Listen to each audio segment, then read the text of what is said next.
Bueno, arrancamos entonces. Buenas noches a todos. Buenas noches. Continuando un poco lo que habíamos visto en la clase pasada, que había sido lo de impulso y cantidad de movimiento, vamos a tratar de terminar hoy rápidamente esto para poder introducirnos en la parte de física electrónica, el programa directamente que refiere a la parte de modelo atómico y algunas otras cosas más que nos va a ser muy útil toda esta parte, porque nos va a permitir avanzar de forma rápida, sin mucha explicación, más allá de retomar o recordar los temas que estuvimos viendo. ¿Tá? Impulso y cantidad de movimiento. Impulso y cantidad de movimiento es una rama de la mecánica, digamos, ¿sí?, que permite resolver una serie de problemas de una forma bastante simple. Sobre todo la parte de choques es la que mejor resuelve con este modelo. La clase pasada ya vimos que la cantidad de movimiento, para recordar un poco, la cantidad de movimiento está asociada a un objeto material de masa m que se mueve a una cierta velocidad. La cantidad de movimiento se define como el producto de su masa y su velocidad. Si nosotros aplicamos todos los conceptos que hemos visto, la primera derivada de esta función nos da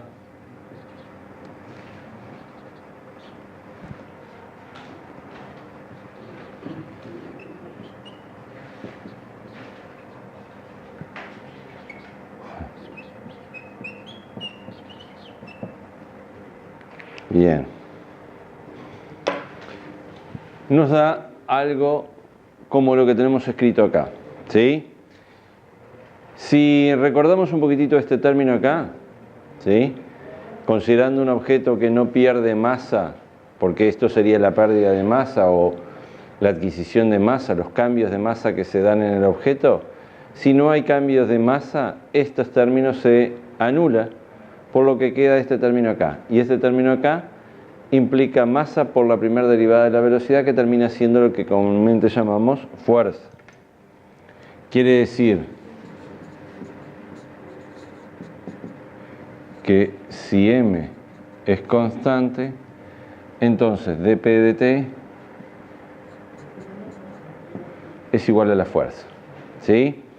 Quiere decir que la fuerza es el responsable del cambio en la cantidad de movimiento en el tiempo, ¿sí?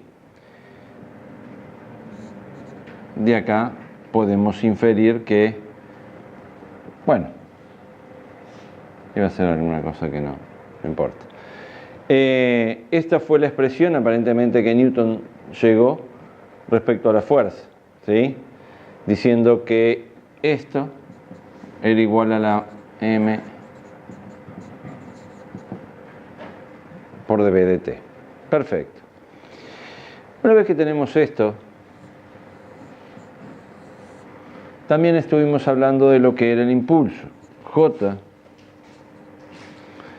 era el producto de fuerza por dt. Entonces, J terminaba siendo la integral de f de t, o sea,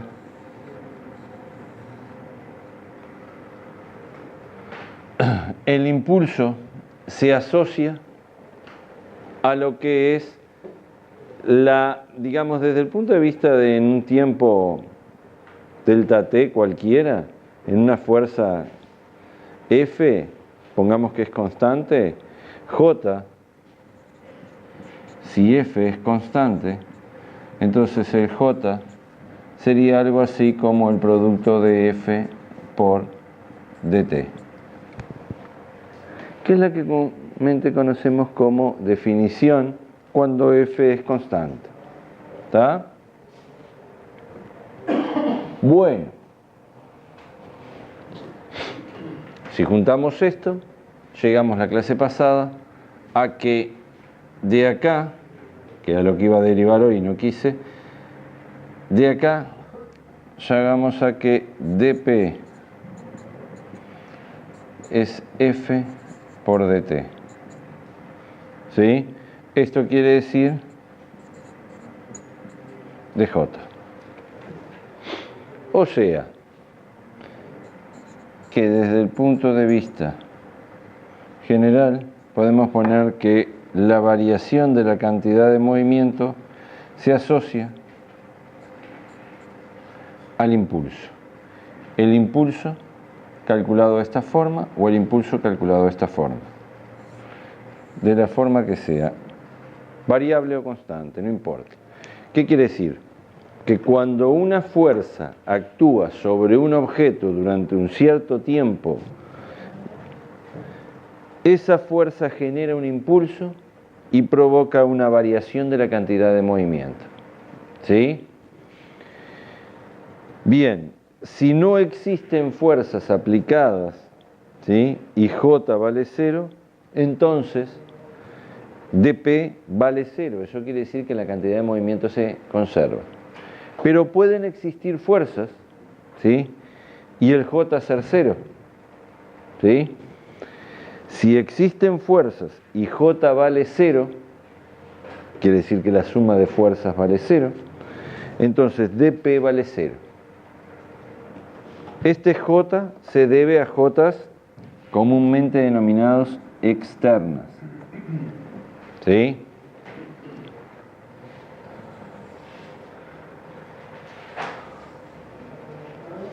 Normalmente analizamos un choque.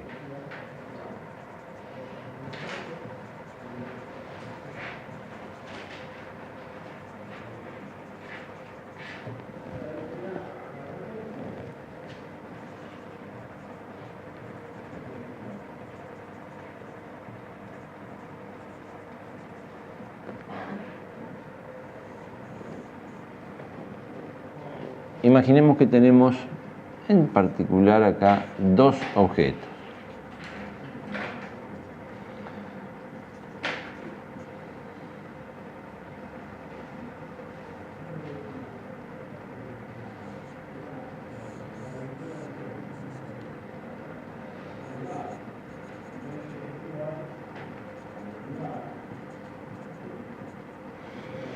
Estos dos objetos chocan, ¿sí? Este objeto viaja a una cierta velocidad v2 y que en un cierto tiempo delta t se encuentra en este lugar y choca con el objeto m1, ¿sí?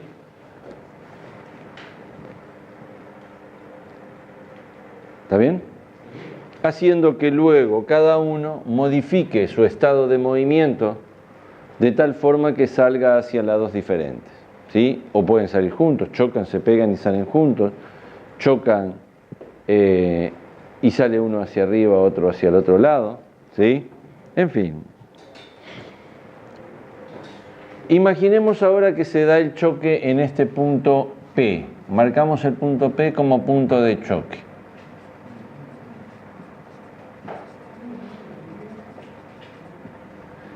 En el punto de choque, haciendo como un zoom,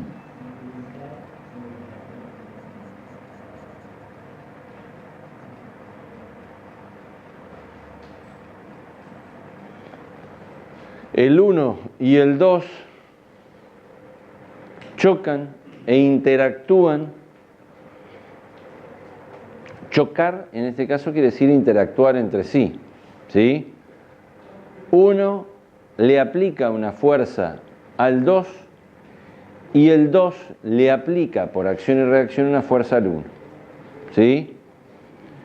Imaginemos que las fuerzas, debido a que se dan en esos puntos, en ese punto de contacto, tengo una fuerza así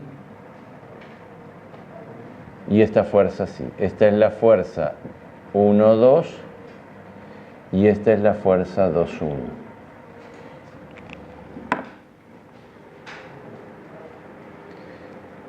Y ese choque, esa interacción se da en un tiempo delta t o en un intervalo de tiempo dt.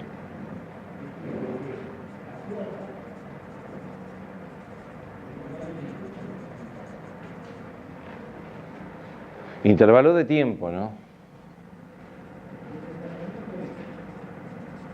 Por las dudas. Es un intervalo de tiempo de choque. El primero que venía con su estado de movimiento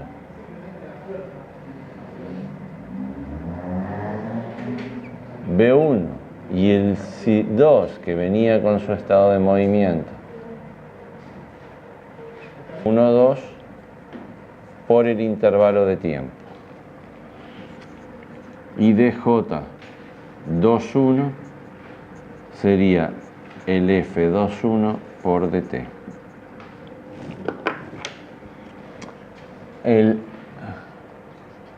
Esto sería el DJ12. ¿Se ve este color, chiquilines?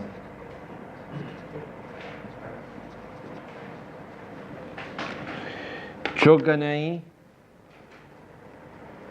y tenemos esos impulsos aplicados sobre nuestros objetos.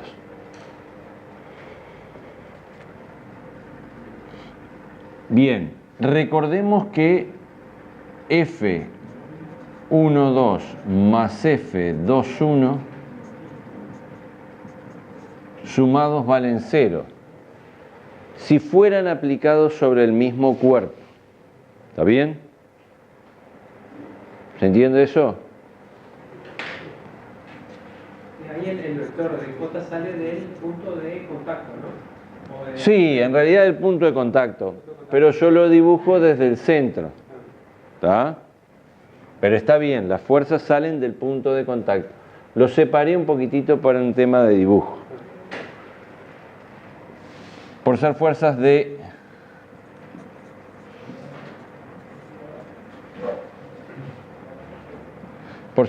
acción y reacción. Pero, a ver, aclaro una cosa. Esas fuerzas están aplicadas sobre cuerpos diferentes. ¿Sí? ¿Está bien? Si considero el cuerpo 1 y el cuerpo 2 formando un único objeto, ¿sí? La suma de esas dos fuerzas tiene que valer 0. Si los considero por separado, no, pero si los considero como un único objeto, esas dos fuerzas sumadas valen 0. ¿Está bien? Entonces, DJ12 más DJ21, que serían cada una de ellas igual a, donde lo pusimos, dP, ¿sí? dP del el J12 actúa, el J12 actúa sobre el cuerpo 2. Entonces ese sería responsable de cambiar la cantidad de movimiento del 2. Y el otro sería el responsable de cambiar la cantidad de movimiento del 1.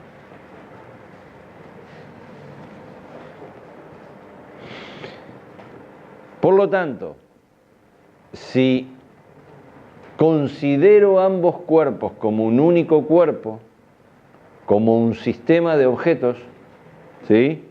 O como un sistema formado por dos objetos, me gusta más, ¿sí?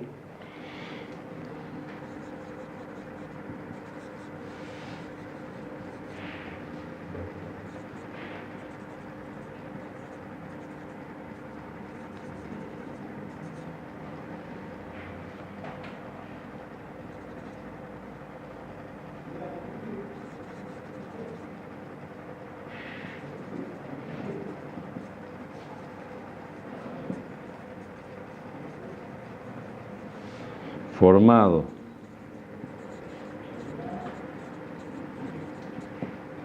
por dos objetos, Entonces, dj12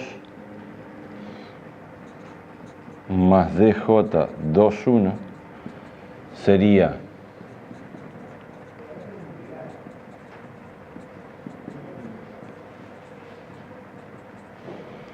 que valdría 0.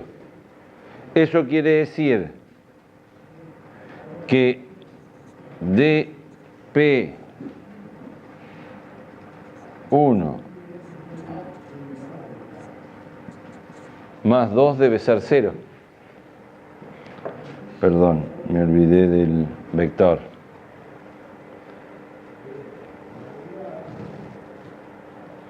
Esto quiere decir que si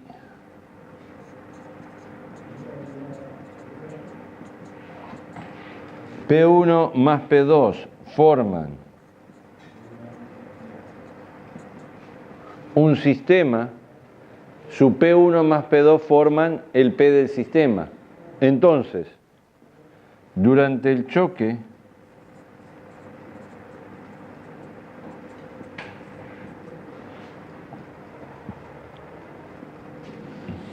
dP del sistema se mantendría constante. O sea, si en un choque las únicas fuerzas que actúan son las fuerzas de choque, la cantidad de movimiento del sistema se conserva. ¿Sí? Eso no significa que el P1 y el P2 se conserven por separado. Significa que P inicial del sistema, que se formaría con P sub 1 inicial más P sub 2 inicial, va a ser igual a P final del sistema, que se formaría por P final 1 más P final 2. ¿Sí?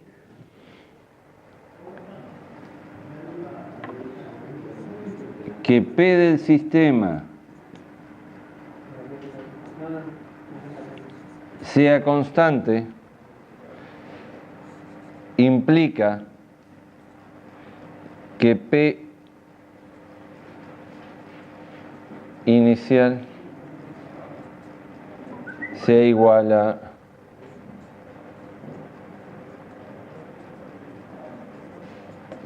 P del sistema final.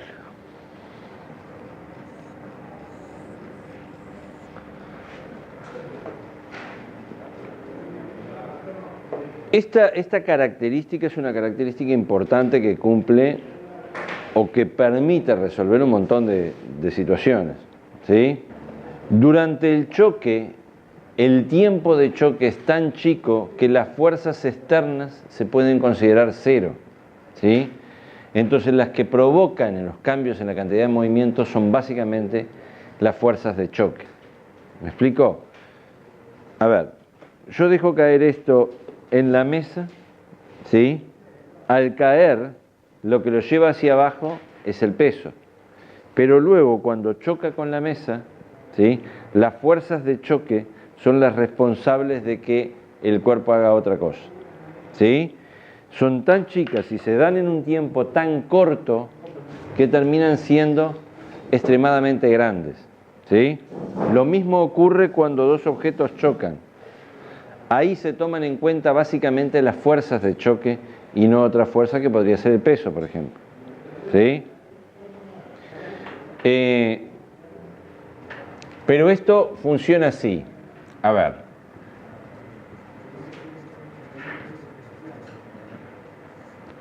En un movimiento lineal, yo tengo un objeto que iba hacia allá y se encuentra con otro que está quieto. ¿Sí? Cuando este objeto choca a este otro, vamos a mejorar el dibujito. Cuando este objeto 1 choca a este objeto otro, ¿sí? Supónganse que chocan y salen juntos. Al chocar y salir juntos, estos dos tienen que conservar la cantidad de movimiento que tenía al principio si las únicas fuerzas que voy a considerar son las fuerzas de choque. Quiere decir que si su cantidad de movimiento inicial del sistema es a la derecha, cuando chocan y salen juntos, ¿hacia dónde van a salir? Hacia la derecha. ¿Sí? Si no, estarían violando el principio de conservación de la cantidad de movimiento. En realidad no lo violan. Hay cosas que están actuando que no las estoy considerando. ¿Sí? De vuelta, teóricamente, si esto choca a esto y considero las únicas fuerzas, las fuerzas de choque, entonces cuando chocan y salen juntos, continúan viajando hacia la derecha a una velocidad que va a estar contemplada por la conservación de la cantidad de movimiento. ¿Sí? Si en vez de chocar y salir juntos, esto choca y esta sale para allá, ¿sí? Esta otra debería salir con un cierto ángulo, de manera de que luego, al sumar ambas cantidades de movimiento, la cantidad de movimiento del sistema, ¿hacia dónde debería darme? Hacia la derecha y en la misma dirección que tengo acá. ¿Se entiende? Si esta... ¿Se entendió eso? ¿Cómo? Sí, claro. Si esta choca, ¿sí? Y esta retrocede, la otra debe salir hacia adelante con tal velocidad que la suma de la cantidad de movimiento que tiene esta que va hacia adelante con esta que va hacia atrás, tiene que ser una que vaya hacia adelante. ¿Entienden? Lo mismo pasa si chocan y esta retrocede así. Esta otra debe de salir de tal forma, ¿sí?, que cuando sale tiene que anular alguna componente vertical y mantener solo la dirección. ¿Sí? ¿Se entiende? Si ambas están en reposo y explotan, ¿sí?, si una sale hacia acá, la otra tiene que salir de tal forma que sumada su cantidad de movimiento resultante, ¿cuánto dé? 0. No puede salir una para allá y otra para allá. ¿Sí? Si sale, hay algo que no anda bien. ¿Está bien? Viola el principio de conservación de la cantidad de movimiento. Y eso no se observa. Cuando se observa eso, muchas veces se encuentra que hay partículas que no se estaban considerando y que deben ser consideradas a partir de ahí. ¿Sí? Y luego salen a buscar cuáles son las partículas que no se consideraron, qué masa deberían tener, entonces muchas veces se logran descubrir alguna partícula nueva. ¿Entienden? Cuando hay violaciones a este principio, se observa que hay partículas que no estaban consideradas dentro de la mecánica. ¿Está? Para hacer ejemplos simples, cálculos bastante sencillos, pongamos algún ejemplo. Ejemplo 1. Supongamos que antes del choque,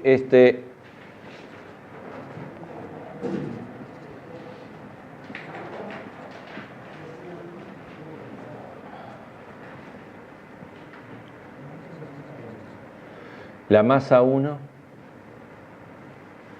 es la masa 2 dividido 2. Y que le vamos a dar un valor de 100 gramos. La velocidad del 1 es de 10 metros por segundo.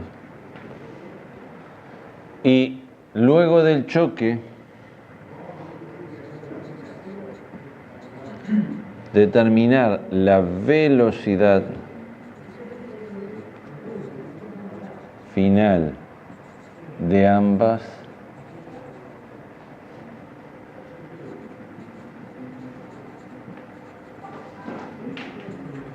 luego del choque.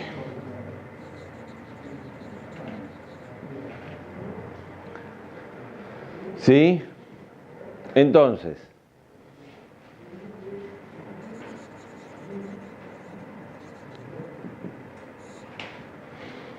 ¿cómo resolvemos? Y acá decimos, bueno, considerando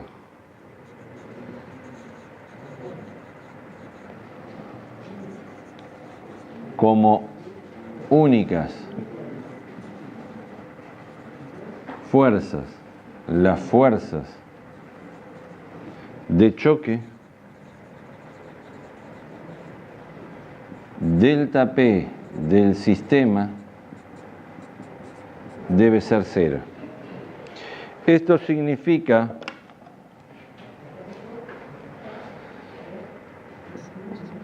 que P inicial debe ser igual a P final del sistema. O sea, que delta P del sistema valga 0, aclara un poquitito por una única vez que P final del sistema menos P inicial del sistema es igual a 0.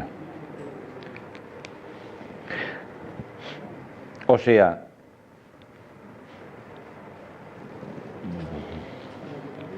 bueno, hoy acá no lo veo, pero teníamos que hoy que delta P del sistema era igual a J externo, el impulso de la fuerza externa. Como no hay fuerza externa, vale 0. ¿Está? El impulso. P sub 0 o PI es lo mismo, ¿no? P inicial o P 0.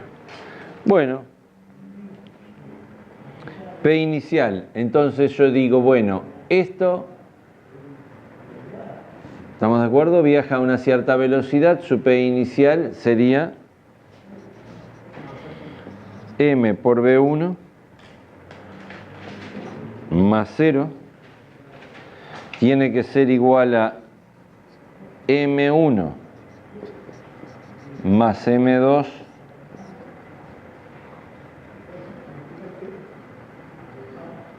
de ambas partículas, luego el choque. Por las dudas, ambas partículas espero que salgan juntas. ¿Sí? Ponemos acá si quieren. No, hacemos este dibujito, miren.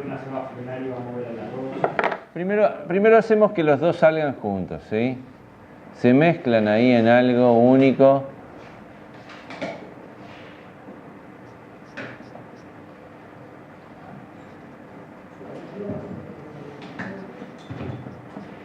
Y salen así.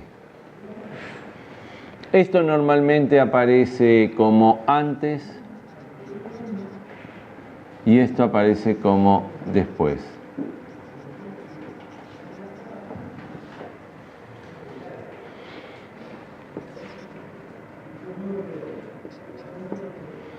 B'. Entonces la solución sale muy fácil diciendo, bueno, B' debe ser M1 por B1 sobre M1 más M2 y nos queda finalmente esto. Arreglo un poco por los matemáticos esto. Entonces nos quedaría que B' sería 100 gramos, ¿sí? Dividido 300 gramos, ¿sí? Normalmente esto tiene que estar en el sistema internacional en kilogramos, o sea, sería 0,10 gramos más 0,3 gramos por 10. ¿0,50 acá? Ah. M2 es 100 sobre 2, o sea, 50 gramos. M2, 200 puede ser. 100, 200 el 2, entonces tendríamos 100, o sea 0,10 dividido 0,3 multiplicado por 10. ¿Cuánto da eso? 3,33.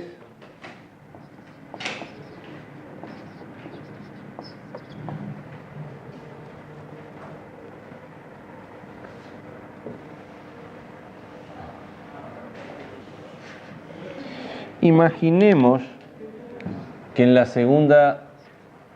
segundo ejercicio, el antes sigue siendo este, pero el después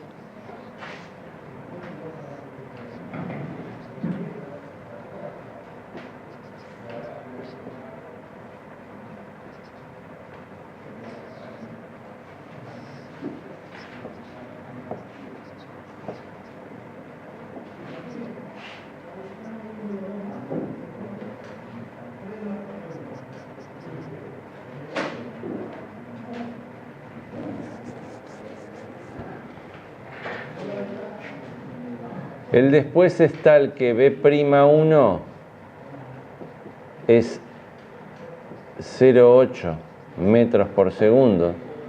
Entonces hay que determinar B'2. Este símbolo de interrogación, signo de interrogación, significa que debemos determinar la situación, la velocidad B'2, sabiendo que el B'1, el 1 salió a 0,8 metros por segundo. Ese es el después. Ese es el después. Esta sería la situación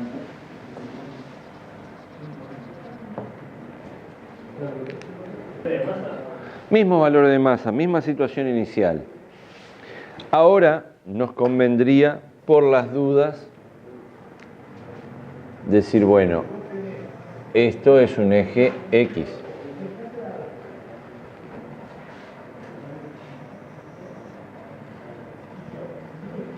Este es el eje X, por las dudas, ¿sí? Entonces plantearía nuevamente lo mismo que tengo acá, ¿sí? Considerando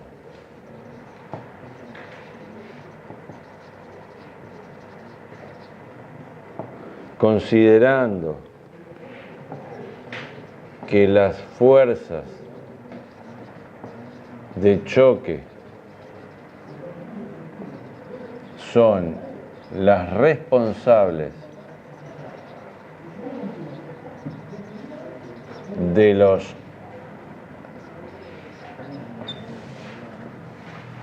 si pongo así, de los responsables de las delta P, significa de los cambios de la cantidad de movimiento. Entonces, delta P va a ser 0, pero no de los delta P de cada una de ellas, ¿no? El delta P del sistema.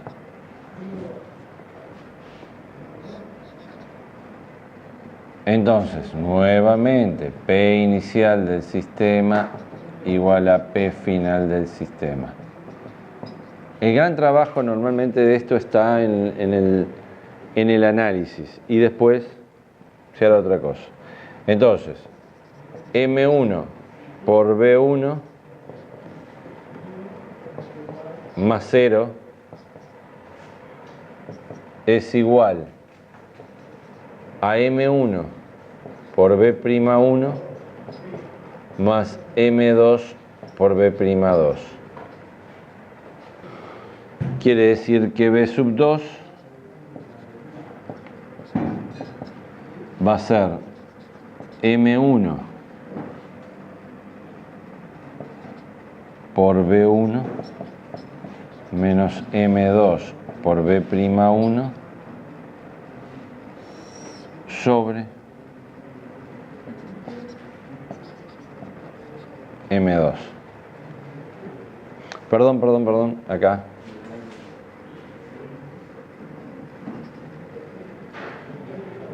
No sé si habían copiado, fíjense en ahí que había puesto M2.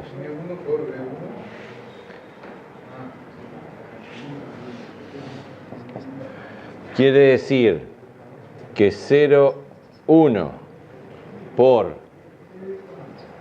10i menos 0,1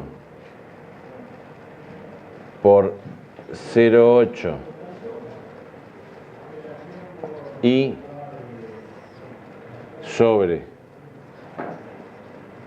0,3 tiene que dar algo en I.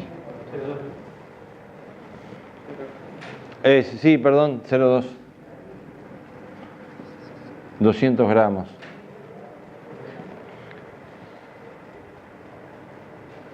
Bueno, y eso da... Quiere decir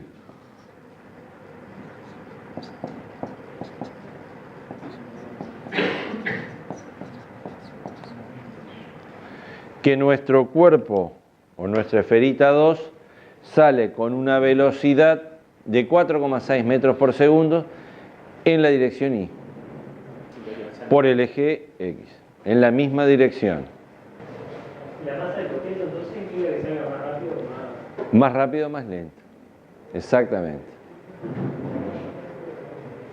Fíjate, si acá hubiese sido un objeto más liviano, ¿sí?, más chiquitito, por ejemplo, que el primero, suponete que fuera la mitad, 50 gramos, acá te iba a dar que tendría 0,05, te iría a dar un valor bastante mayor.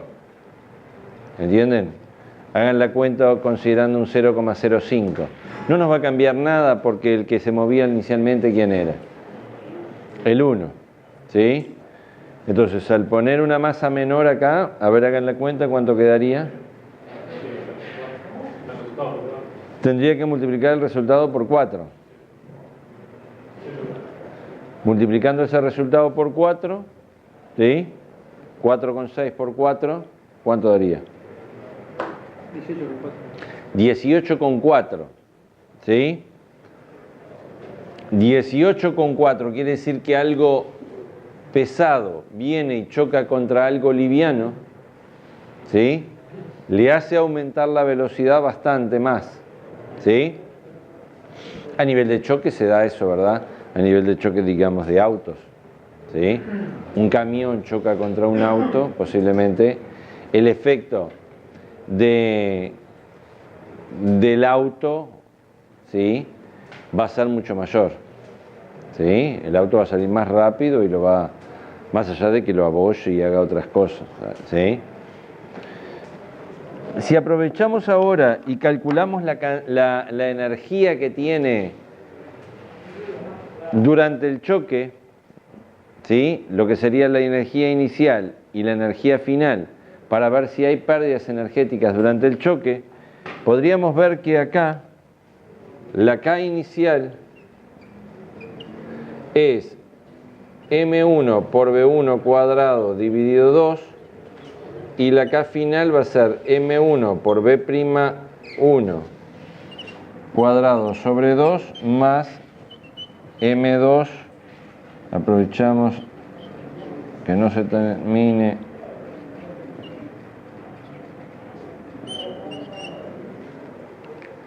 sobre 2, y esto nos daría, voy a cambiar de...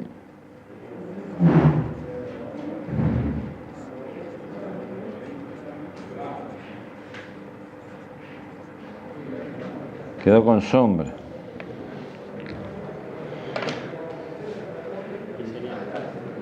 K es la energía cinética. La energía cinética inicial y la energía cinética final van a ver que normalmente son diferentes, ¿sí? Iba a decir se pierde. Normalmente se pierde energía cinética, ¿sí? Se pierde energía.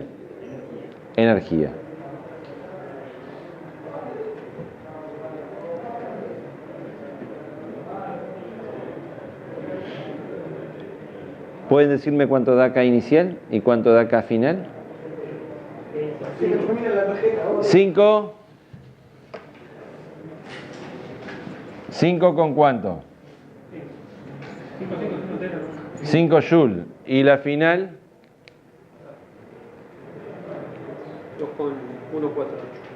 2,148. 2,2 le ponemos, ¿les parece? 2,1.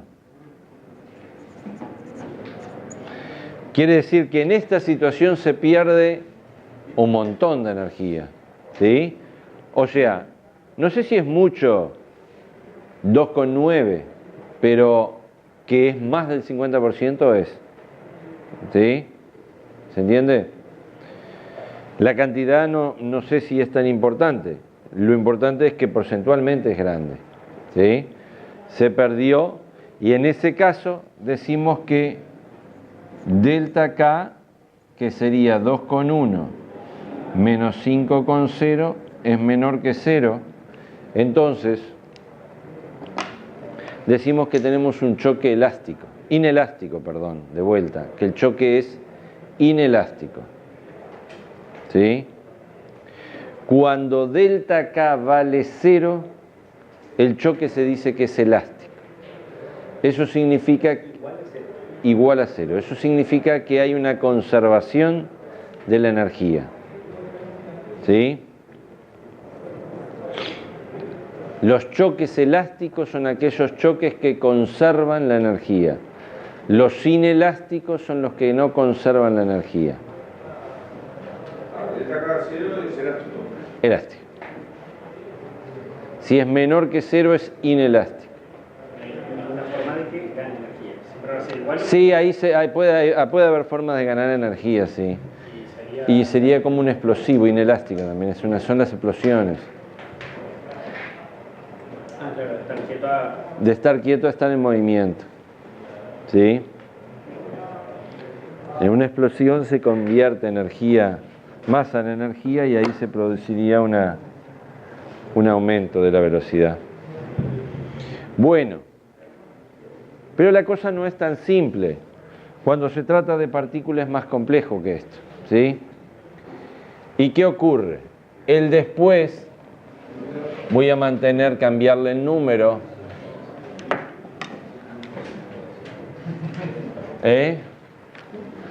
No es que la institución esté ahorrando plata conmigo, es simplemente para mostrar que los sistemas se resuelven prácticamente de la misma forma. ¿Sí? Dejamos solución para no tener que escribirlo nuevamente. Vamos a tener que... Pero ahora, el después va a ser algo así. Perdón. Voy a dibujar el eje para que quede más evidente.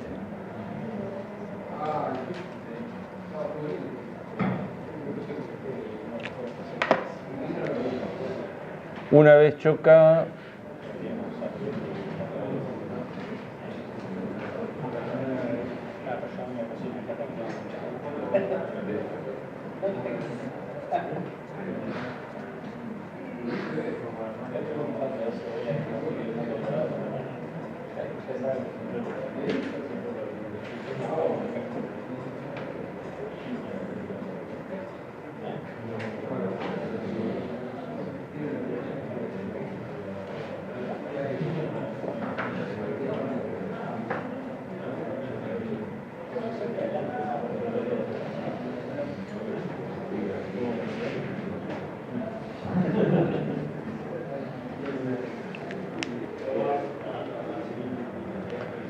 bien, hay que determinar la velocidad final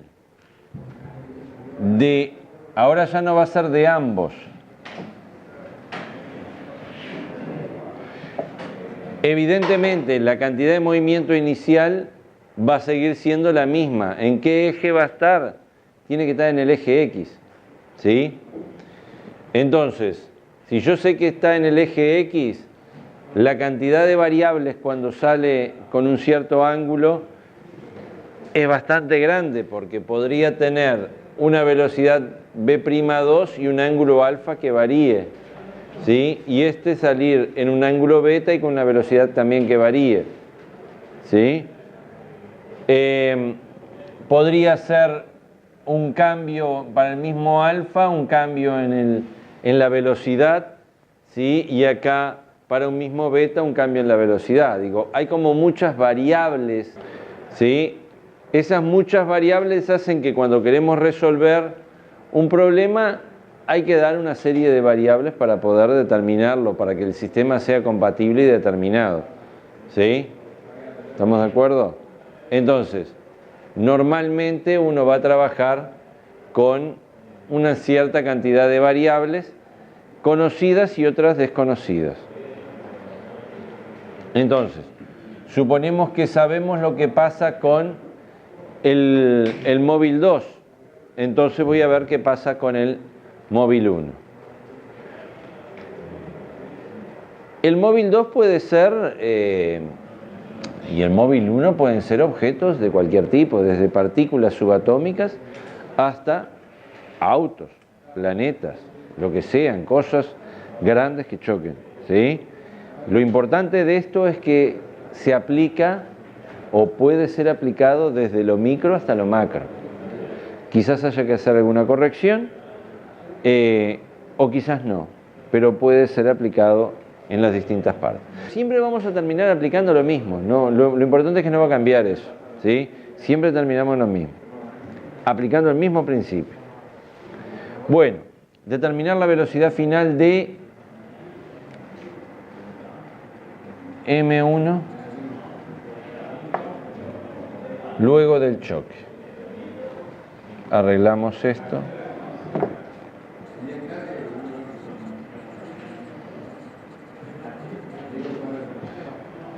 Estamos asumiendo que no hay pérdida de masa, ¿no?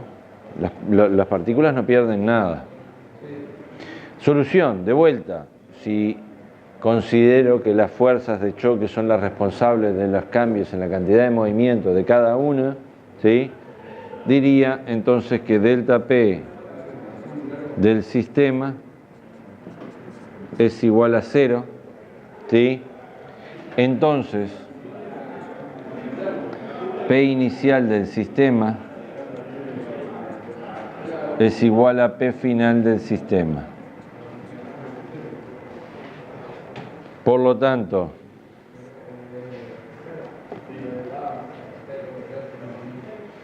para aclarar algún detalle, P del sistema es P sub 1 más P sub 2, inicial o final. Aclarado eso, diríamos entonces que P inicial del sistema sería M1 por B1. No voy a poner M2 por 0 porque ya me va a dar 0. Esto tiene que ser igual a M1 por B'1 más M2 por B'2. ¿Está? Y acá podemos trabajar en dos ejes, ¿sí? Y decir, bueno, M1 por B1 es igual a M1 por B'1 en el eje X más M2 por B'2 en el eje X. M1 por B1 en el eje Y, miren acá, no quise poner acá en el eje X porque sé que B1 está todo en el eje X. Entonces simplemente puse B1 y B1 en el eje Y, ¿cuánto vale? 0, por lo tanto, esto lo borro, lo mantengo tal cual estaba, pongo 0 y acá va a ser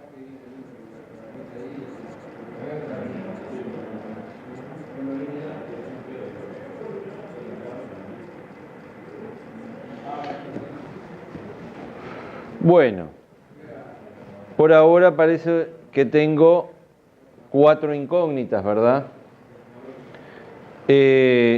B1Y, B1X, B2X y B2Y. Reduzco un poquitito porque evidentemente yo voy a tener que dar algunos datos, ¿sí? Voy a tener que adjuntar ahora, agregarle datos para que puedan ser resueltos, ¿sí? Como tengo dos ecuaciones, ¿sí? Como tengo dos ecuaciones, debería poder tener algo así como 2 grados de libertad. Quiere decir que si tengo 4 incógnitas, debería dar 2 para poder determinar las otras. ¿Está bien? Normalmente lo que se mide en una situación de este tipo, ¿sí?, es alguna velocidad y algún ángulo, ¿sí? Entonces, bueno, diríamos que dados O no, no voy a poner dados, voy a simplemente a resolver considerando... Acá arriba voy a hacer esto. Para que quede bien arriba.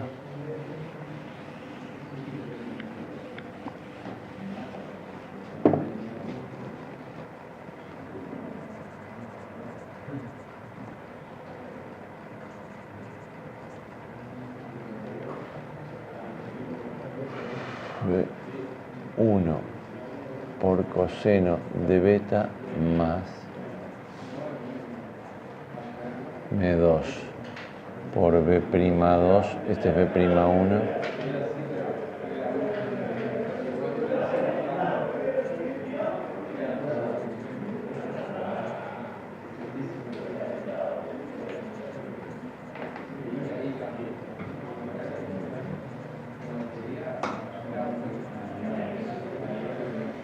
¿Está? Podríamos quedar tentados en esta, miren, en que esta componente y esta componente se igualen, ¿sí? Y den como resultado 0. Pero no está bien, no son las componentes de las velocidades las que tienen que anularse, sino son las componentes de ¿quién? De la cantidad de movimiento, ¿está bien?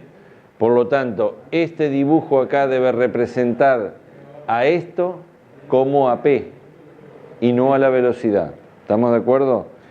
Y esta componente de la cantidad de movimiento, ahora sí lo vamos a corregir, cantidad de movimiento, y esta componente de la cantidad de movimiento sumados deben dar la cantidad de movimiento inicial.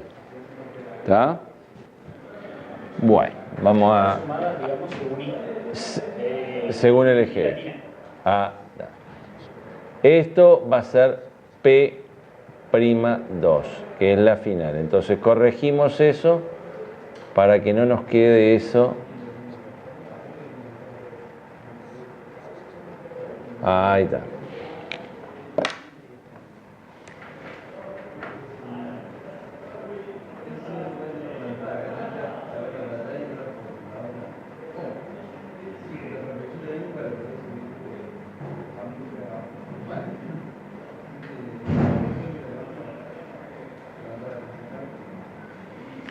Ahora sí.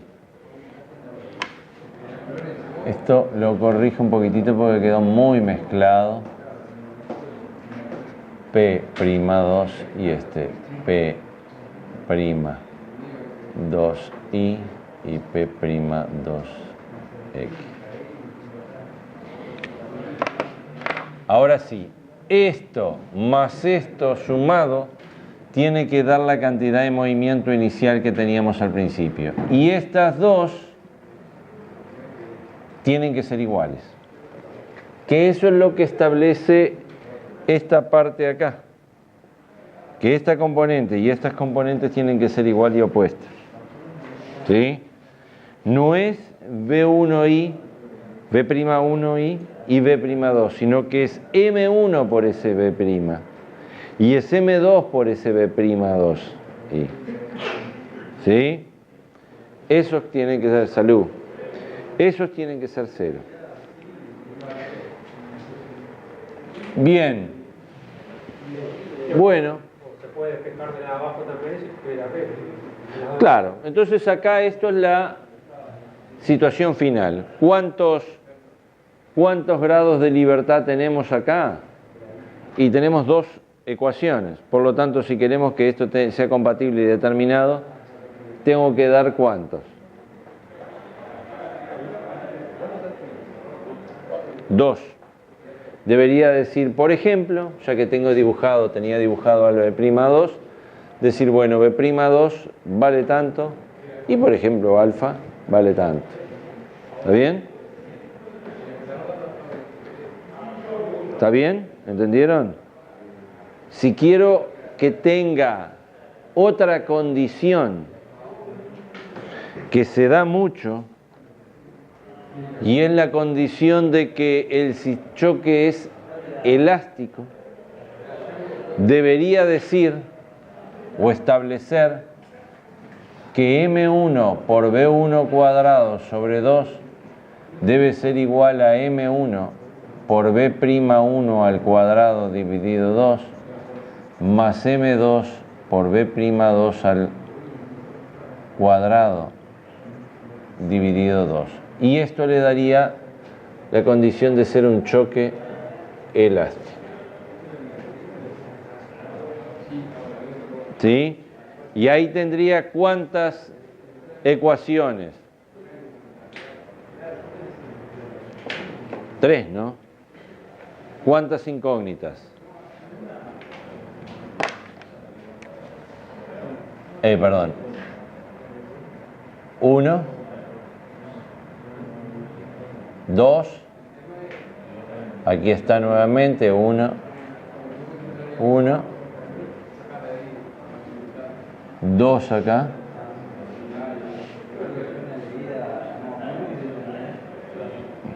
Y me queda 3 y 4. ¿Sí? Tengo... ¿Está bien? Tengo 3 ecuaciones y 4 incógnitas. Por lo tanto, para poder determinar eso voy a tener que dar algunas cosas. ¿Sí?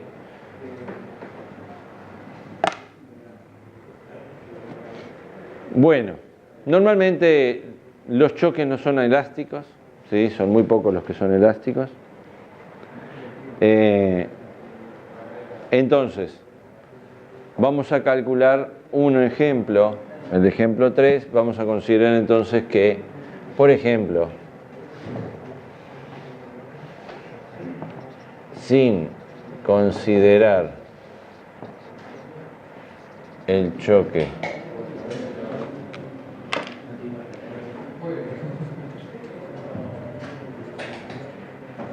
elástico, sin considerar el choque elástico, determina B'1 y beta. Esto podría ser puesto simplemente B'1 así, porque eso implicaría todo lo del vector B'1. Sin considerar el choque elástico, determina B'1 y beta, sabiendo que al medir B'2 se obtiene y 6,3 metros por segundo y alfa de 30 grados.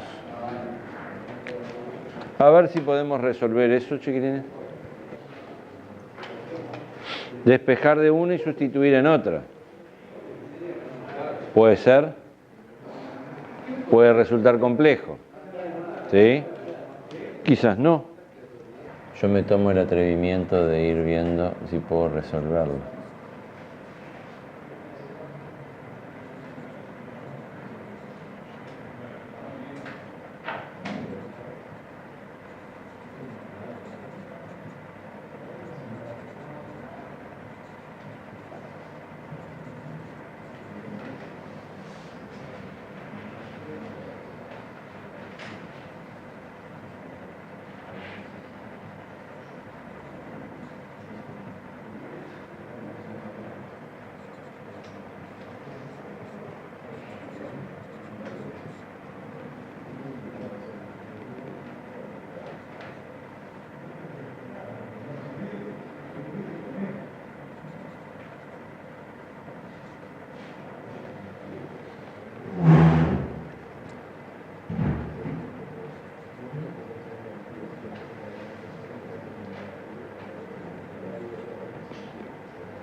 Si B' 1 da negativo, ¿qué ¿Eh? significa?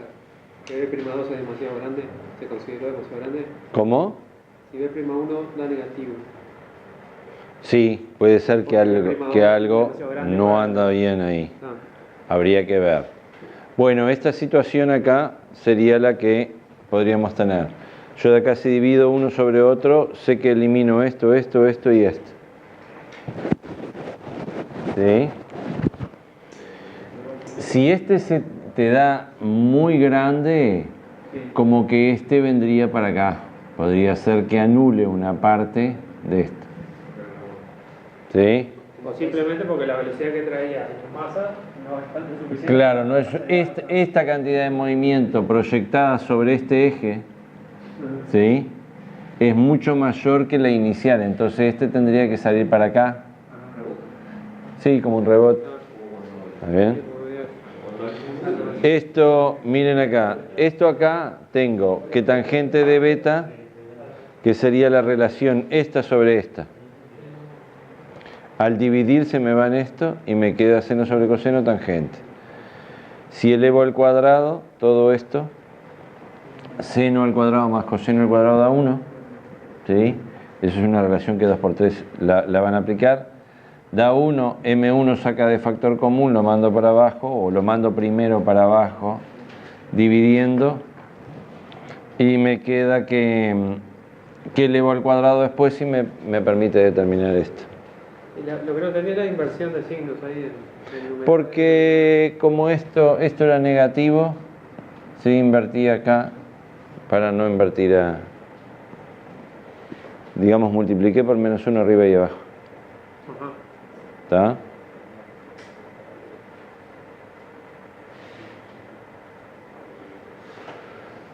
Bueno, y ahí quedaría.